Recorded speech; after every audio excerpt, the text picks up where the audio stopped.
여러분, 제가 1994년 12월부터 사역을 시작했으니까 벌써 햇수로 30년째 사역을 하고 있습니다. 돌아보면 이 사역을 해오면서 제 마음에 한 가지 고민이 있는 것을 보게 됩니다.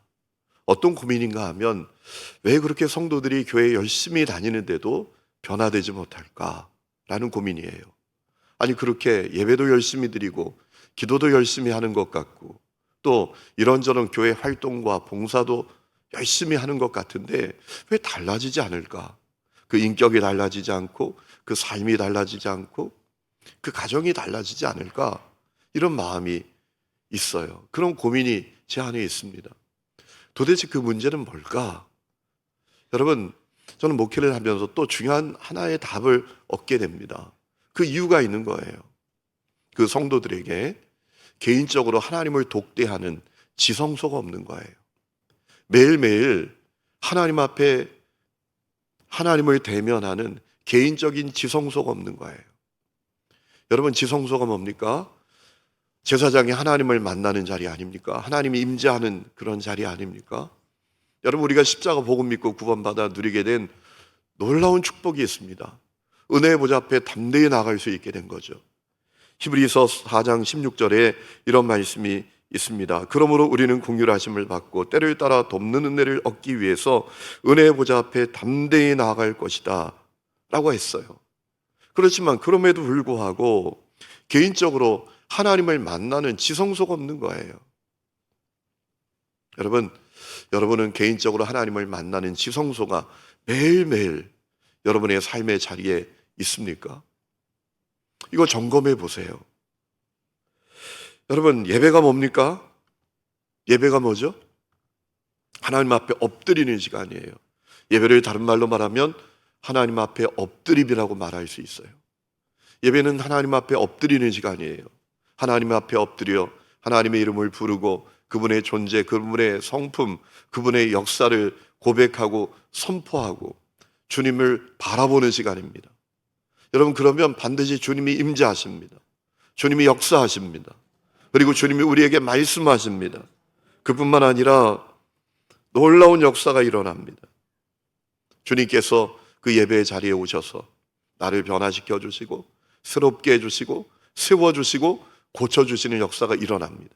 그것이 예배입니다. 그래서 예배 한번 잘 드리면 인생이 달라집니다. 그의 운명이 달라집니다. 그래서 우리 예수님께서도 영과 진리로 예배하는 사람을 찾으신다라고 말씀하시지 않았습니까?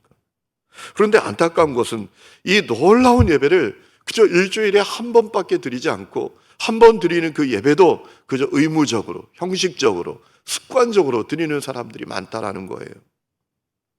그렇기 때문에 여러분, 우리가 정말 영적 생명력으로 충만한 믿음의 길을 걸으려고 하면 매일매일 나에게 하나님을 독대하는 지성소가 세워져야 돼요. 하나님을 대면하는 매일매일 내 삶의 자리에서 예배가 일어나야 된다는 겁니다. 오늘 이 은혜가 여러분에게 일어날 수 있기를 주의 이름으로 축원합니다. 그러면 우리가 어떻게 매일매일 하나님을 독대하는 지성소로 만들 수 있을까? 매일매일 어떻게 하나님을 예배할 수 있을까? 우리에게 두 가지가 필요합니다.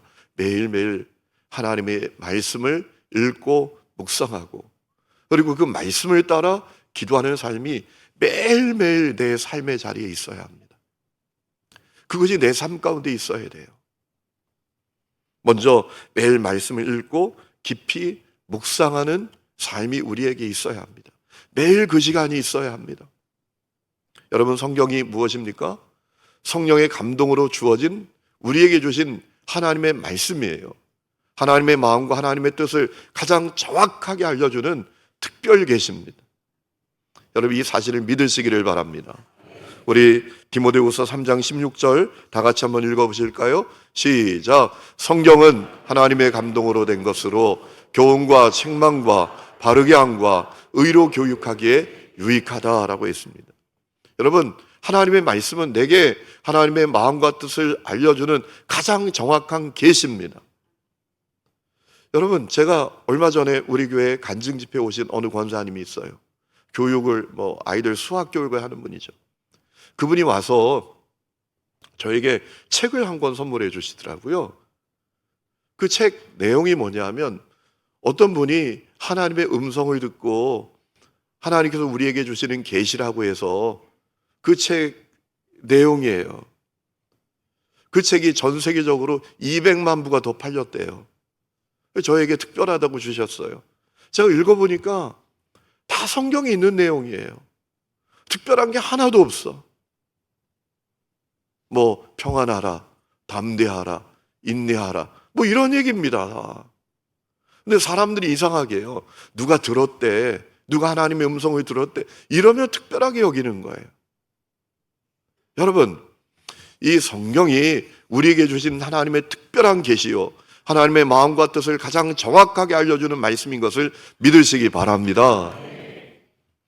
그뿐만 아니라 성경은 사람에게 전인적인 회복과 변화와 치유의 역사를 일으키는 능력의 말씀 아닙니까?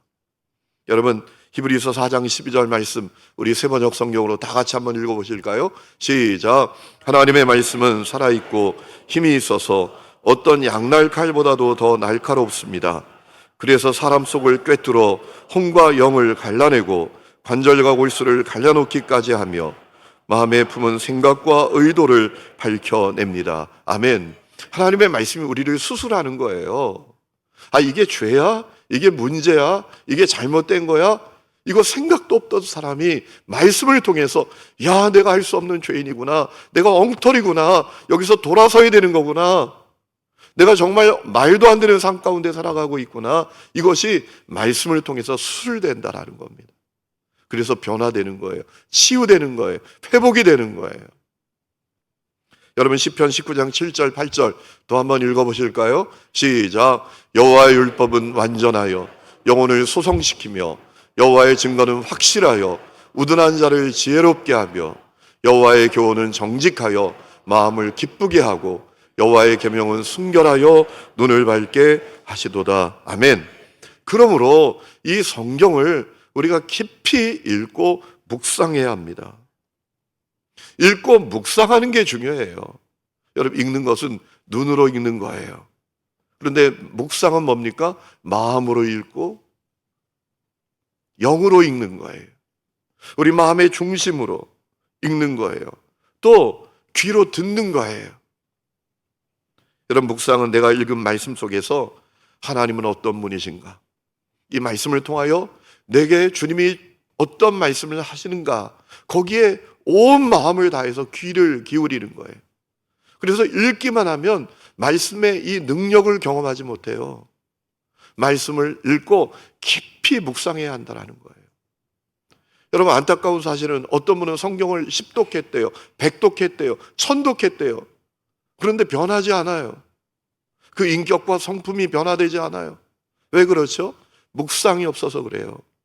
읽는 것은 눈으로 읽는 거지만 묵상은 귀로 듣고 마음으로 듣고 온 마음을 다해서 그 말씀을 향해서 깊이 들어가는 거예요.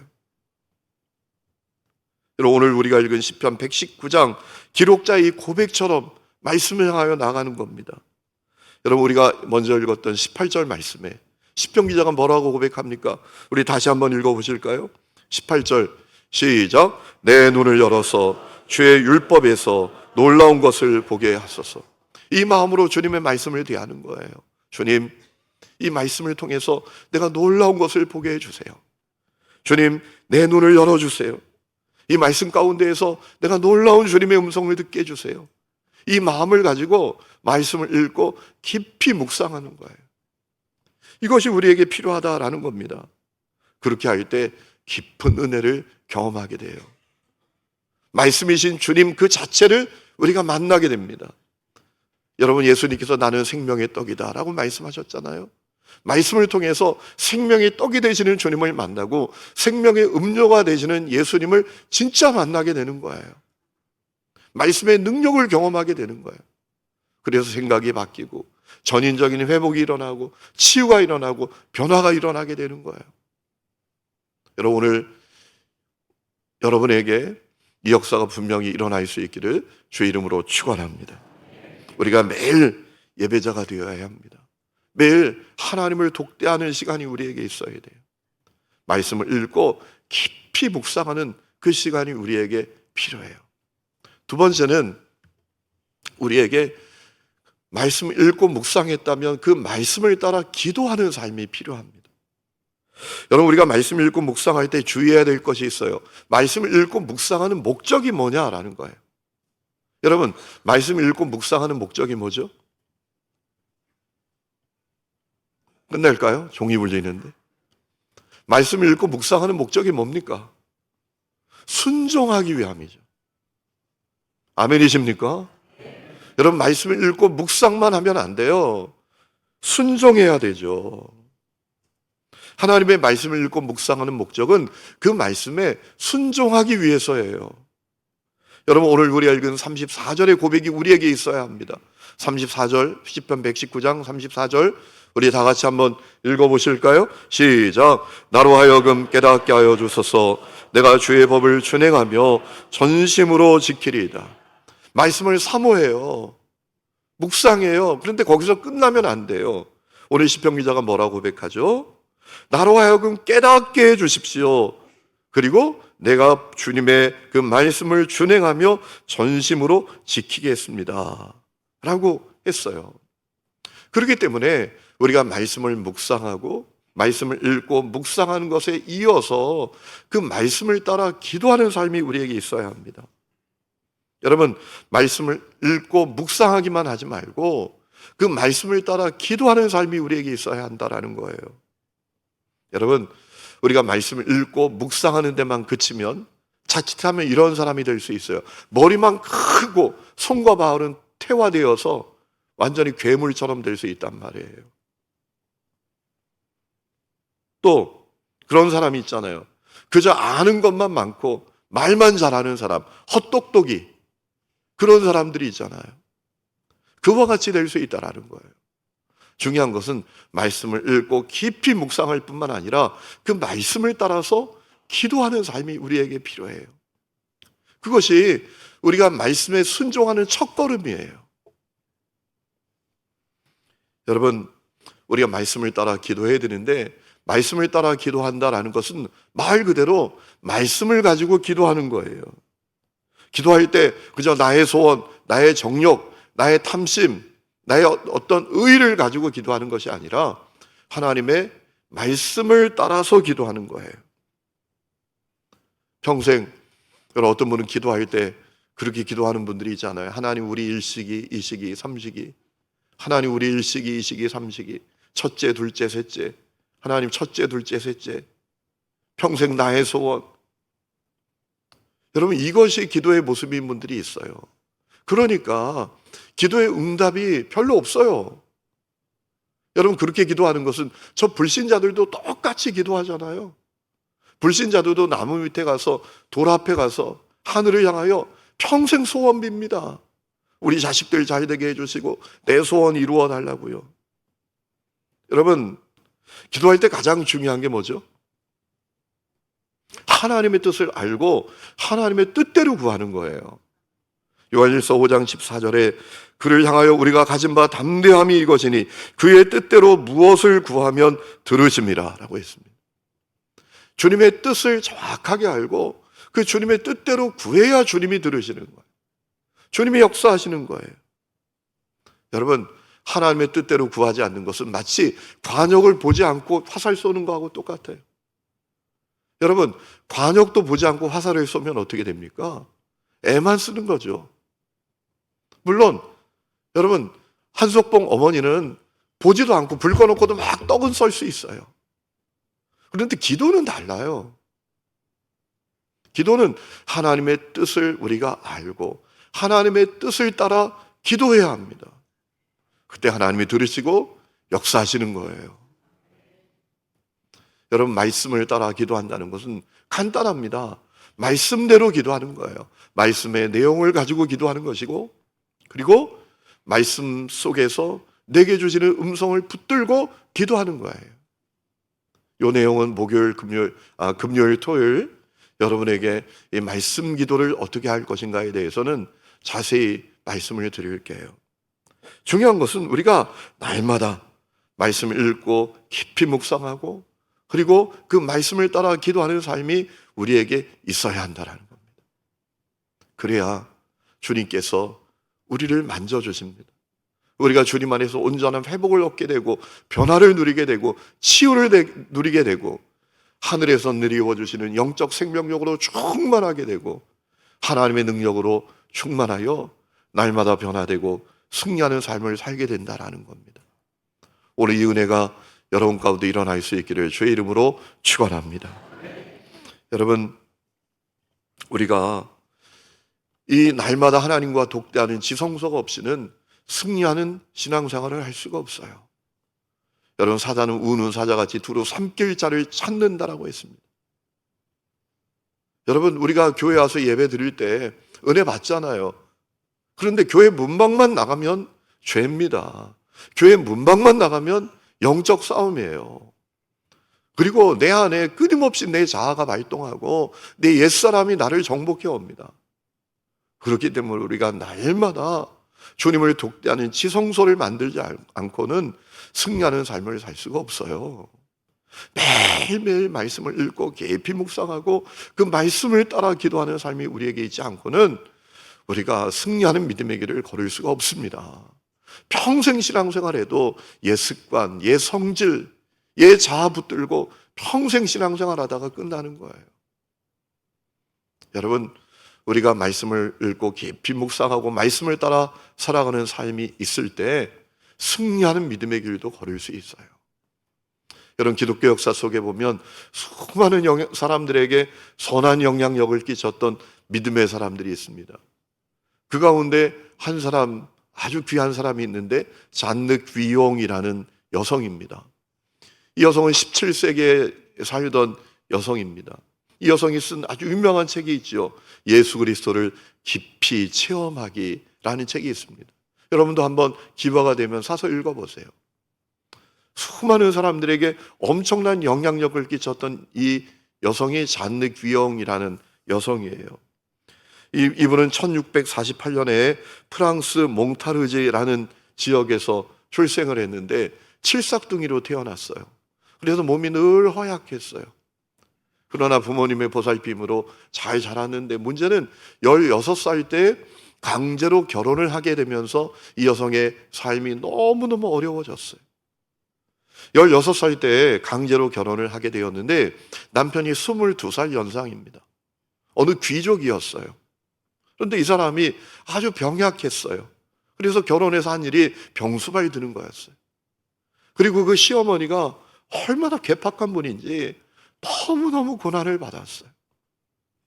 특히야 이 잔느 귀용이 28살 되었을 때 남편이 세상을 떠나게 되었습니다. 남편이 죽은 다음에 이 잔느 귀용이 여성 수도사가 되기로 결심을 했어요. 그리고 하나님과 특별한 사귐과 특별한 하나님을 향한 사랑 가운데 이분이 아주 깊은 영적 경지에 들어가서 신앙의 길을 걷게 되었습니다. 그 당시에 형식적인 종교인들이 그것을 핍박하기 시작합니다. 그저 이름뿐인 종교인, 형식적인 종교인, 교권을 가진 사람들이 이 잔느 귀용을 핍박합니다. 마녀 사냥을 하기도 하고 감옥에 넣어서 고생도 하게 됩니다.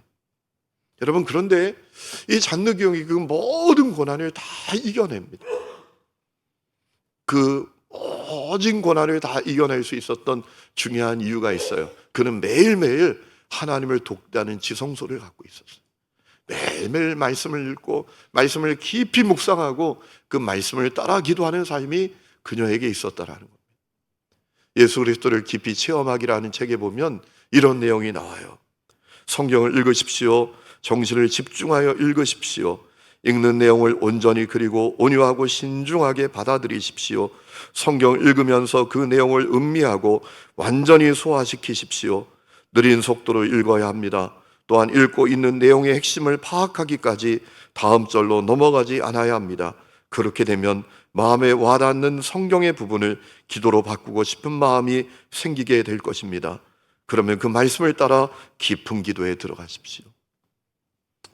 여러분, 이 삶이 잔느 귀용에게 있었다라는 겁니다. 그래서 그 모든 핍박과 고난 가운데에서도 끝내 승리하는 믿음의 길을 걸을 수 있었다라는 거예요. 여러분, 오늘 이 모습이 우리에게도 필요합니다. 여러분, 이름뿐인 교인 되면 안 됩니다. 그저 이름뿐 교인으로 시계추처럼 교회에 왔다 갔다 하는 거하고 내 삶의 자리에 매일매일 하나님을 독대하는 지성소를 만들고 성경을 읽고 깊이 묵상하고 그 말씀을 따라 기도하는 삶은 하늘과 땅 차이예요. 천지 차이예요. 여러분에게 오늘 이 삶이 열릴 수 있기를 축원합니다. 우리가 작년에 말씀 열심히 읽으셨잖아요. 어떤 분은 15독, 어떤 분은 13독, 어떤 분은 10독, 또 적어도 1독을 한 분들이 있잖아요. 여러분, 성경을 정독하는 것은 너무나 필요합니다. 우리가 그거 해야 합니다. 그런데 그것과 함께 해야 할 게 있어요. 이제는 매일매일 하나님을 독대하는 지성소를 만드는 거예요. 여러분의 주방이 될 수도 있어요. 여러분의 안방이 될 수 있어요. 회사 창고가 될 수도 있어요. 여러분, 그곳에 하나님을 독대하는 지성소를 만드셔야 합니다. 하나님의 말씀을, 성경을 읽고 깊이 묵상하고 그 말씀을 따라 기도하는 삶이 여러분에게 시작되어야 합니다. 매일매일 그 역사가 이루어져야 합니다. 그러면 사람이 달라지고 치유되고 변화되고 그로 말미암아 그 가정도 달라지고 삶의 자리가 달라지고 그의 인생이 바뀌어지는 놀라운 역사를 경험하게 될 줄로 믿습니다. 이 역사를 시작할 수 있기를 주의 이름으로 축원합니다.